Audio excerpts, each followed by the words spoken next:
If there's one thing that says classical soul and R&B, it's Radio Free 102.3 KJLH FM. Do you work for a radio station now? You're really good at that. Yeah, that's what I told you. We're giving it away. But if there's one thing that says Daniel isn't the right person to give a history of that, it's the collective voice of the whole city. But here we go. Let them stop you. Let them try. Oh, they're here. You scared me.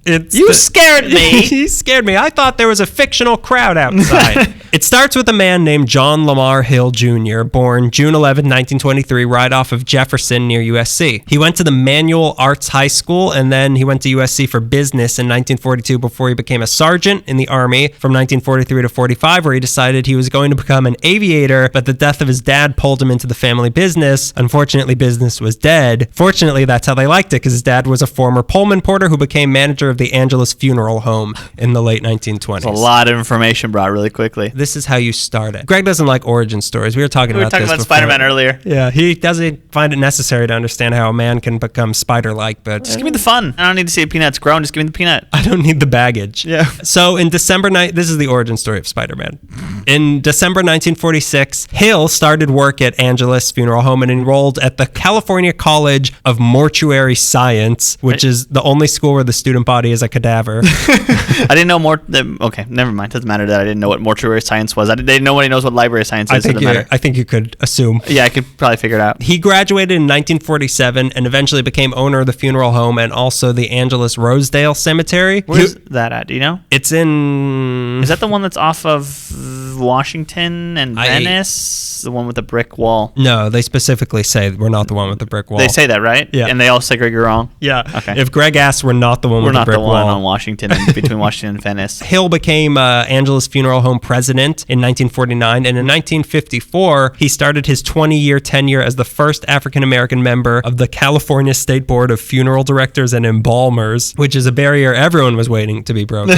People were wearing his jersey. He's my favorite mortician. My favorite 60s TV show was My Favorite Mortician. He invented some sort of two-tone radio emergency system to improve emergency radio alerts. Wait, what did he... Repeat that one more time? A two-tone radio emergency system. Like, he made it? He made a better version of what already existed. What already existed. Okay. Nobody donated money to our Patreon to get my radio engineering degree, so I don't understand it either. But you can thank John Lamar Hill for us having a pretty good radio alert system nowadays, and you can bet he never got credit for that, obviously. He was a member of the NAACP and a 33rd degree Freemason. Okay. That's the highest. Scary. He died October 5th, 1988. He's buried at Angeles Rosedale, and for what I understand, he got a very good deal on that. That should just about do it for the story of KJLH. Oh, silly me. I forgot to talk about the actual radio station. Dummy. God, you're an idiot, Daniel. This is why nobody listens to you. Don't type any of this. In 1965, Hill had a little bit of money, and someone he knew called him with a business proposition. Mm-hmm. The owners of K-Fox FM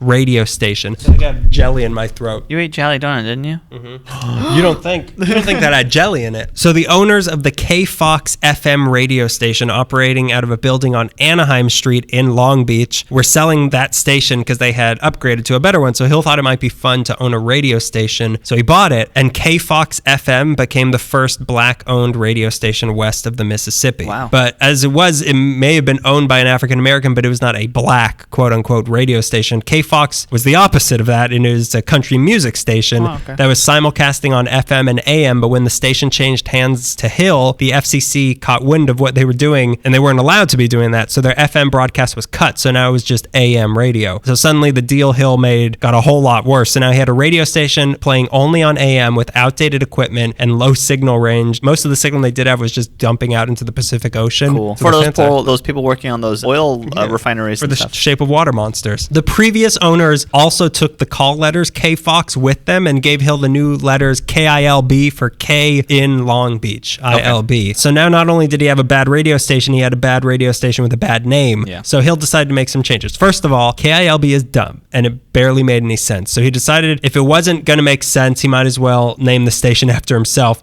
KJLH, K John Lamar Hill. Problem was those letters together are a dyslexic dystopia, which apparently I am because I could barely read that. It wasn't easy to write or say, and it was also similar to another station that was in town. So to avoid confusion, to make it clear, he gave it the slogan KJLH, kindness, joy, love, happiness. That's what it stood for. That's very pleasant. But don't forget, John Lamar Hill.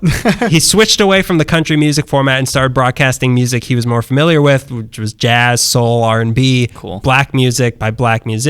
On Sundays, he'd also broadcast local church services and gospel, which is something they still do today. Now you don't even have to go to church. It's that easy. I'll cruise in my car. Just click on the radio, sit at home with your Bible. Rosary in your hand, just staring at the wall, just staring at a crucifix. Just listen to the radio. Kicking back. That's a nice Sunday. I like that. Rocking chair. No one's allowed it. No, those are sinful. Those simulate the rockin'. The rocking and rock and roll, yeah. Yeah. If that chair's a rockin', probably burn it. Probably take it to the church and just have, bless it or something. I don't know. Put some real legs on it. Covered legs. Covered, of course. So he tried selling ad time to people, but nobody would buy it because his station couldn't reach anybody. It was going into the Pacific Ocean. Yeah. So after about 4, he was doing great in Atlantis, though, which exists in Long Beach Bay. They like soul music. In Long Beach Bay. Is Atlantis. In Long Beach. So after about 4 years, he moved the transmitter to Dominguez Hills. So now his broadcasts were at least reaching the demographic he wanted to reach, which was the African-American community in South Los Angeles. It's like Torrance-ish. Yeah. Or Hawthorne, yeah. Dominguez Hills. It's where soccer's born. Home Depot Center. It's where I go to pick up my Home Depot orders. And they tell me, this isn't what you think it is. No. But that's the only place I can go where I can find help. Try to go regular Home Depot. You won't get anybody. Oh, boy. Here I go. Greg really took them apart this time. Boy, do they deserve it. This episode brought to you by nobody who works in Home Depot. Does anyone?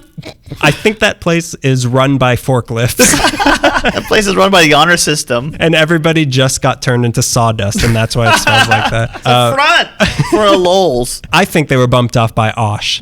He wanted to leave Long Beach as well, so he applied to the city of Compton, and sold his station as being a point of pride that the community could rally around being a black-owned radio station playing black music in a black part of town. And the mayor and the city council immediately were like, yes, please do this. We want that. Yeah. The only opposition was, of course, from KISS and KUSC, who opposed having their signal in the area, claiming it would interfere with theirs, but it wouldn't have. And basically, they called them out for being racist, and they were like, yeah, you're right. Caught us. All right. See you in 10 years. I miss those days when people were like, yeah, that's probably what it is. Not today. No. Double down. I'll show you how not racist I am. I'm not racist. So he set up shop at 3847 South Crenshaw, right near his Angeles funeral home. This is so cool. They had a big window. It was like a classic. I love those. I know. Oh. You know who does that still? Because KCSN records from the village at Topanga, and you can just walk by and they're recording? You look in, and they're in. I love that. Yeah, that's really cool. Have you seen Do the Right Thing? No. Because and they throw a window through the chair. Or whatever. They throw a window through the chair. They throw a chair through the window. It was hard to do, but they did it. They carried it for 3 blocks and they threw it through a chair. It's like same thing, yeah. Which is so cool. And it's also, it wasn't nationally broadcast. It was the exact same thing. It was exactly the thing from Do the Right Thing. Like you could point at someone and be like, hey, I know you. Yeah, that's pretty cool. I know you. You killed my wife. And it was a Hitchcock movie. Hill didn't know anything about radio programming, so he just hired DJs who played music he liked. Oh, cool. And he trusted their taste to program what they wanted because he knew that way, at least they would have one loyal listener, which was himself. Yeah. He wasn't stern or mean or anything from what I can tell, but he ran a tight ship and all of his staff had to follow his rules no matter how stupid they were. All the DJs had to wear ties at all times. If they didn't, I'll be able to hear. They would be fined $5 if you didn't wear it. And, he worked at the funeral home right down the street. He'd be working late at night, so he'd pass by at like 2 a.m. and look in, and if they weren't wearing a thing, like he'd knock on the glass and be like, he'd show him 5 fingers. And oh my God. And they'd show him one. What, did they own a tie shop? Brought to you by Ties. They knew they had to pay, so he kept everything in order. Refined, yeah. So even though this was by all means a black radio station by and for black people, none of the DJs ever came out and explicitly said anything like that. At this time, you couldn't say the word black on the radio. Yeah. You still can. I shouldn't have said that. I'm getting pretty offended. I'll edit this. You can't say white on the radio. Thank God. But then one DJ came along named Rod McGrew, and Rod McGrew had a little bit of an accent. He would begin his broadcast by saying, "This is your brother, Rod McGrew," and that was enough All right. God. No, they didn't get in trouble. That's like KJLH. People knew this wasn't like the other white radio stations. I see what you mean. This was a different sort of radio station. It became the African-American voice on LA's radio waves. Cool. Don't jump to conclusions. I was scared what was going to happen next. I didn't want him to get in trouble. $5, please. They were playing, in their words, not mine, straight up black music. That's what they were doing. Like I said, there was R&B, gospel, smooth jazz, gospel again, and eventually, R&B, smooth jazz, gospel, jazz, gospel, R&B, jazz. Eventually, they would play jazz fusion and hip hop. Also, they did news and sports. They were catering to the adult African American community, not to kids or teens. Cool. And maybe it was because of that they didn't even start breaking even financially until 12 years in. Ugh. Then they finally started making a profit. But once they started making money, Hill lost interest in the station because he was just doing this as a hobby. Yeah. And now that there were responsibilities of running a successful business, it wasn't fun for him anymore. Oh boy, don't I get that. How could you? You don't know the experience. We're still in the first 12 years.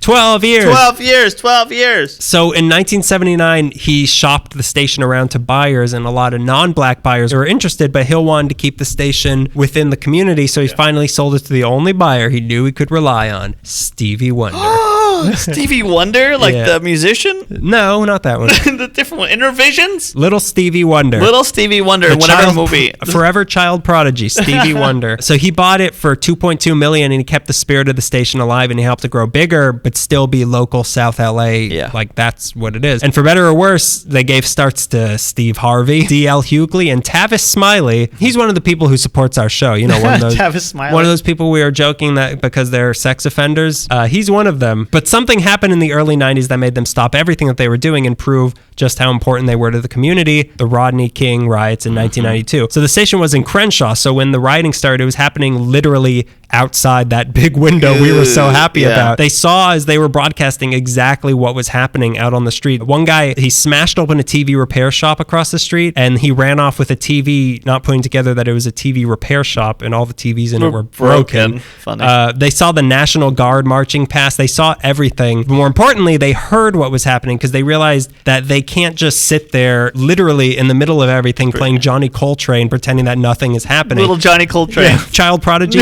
Johnny Coltrane. And they had communications. Well, they decided they're going to stop the regular broadcast. They're dumping all the commercials. And for 3 days, they became just a talk radio station discussing what was happening in the community. And they started taking calls from the locals because nobody had electricity or nobody knew what was going on. So they wanted to find out like what grocery stores are open, what gas station isn't blown up, which schools are going to be open. And it was like parents trying to find their kids. And also you could just call in and they let people vent about what was happening. So they call in and they just say what they were feeling. Some people were angry. Some people, they talked out of crimes that they were about to commit. And some people just call and cry. Like it was a therapeutic thing for the community. And they had people like Jesse Jackson and Ice-T and Barry White come on to take calls and try to find nonviolent solutions to the community's frustrations. The other mainstream stations, like the news and everything, they were just showing the looting and the beatings. But KJLH was listening to the voices of the people that were both trying to hide from all this or stop it, but also taking part in it. So they got like a real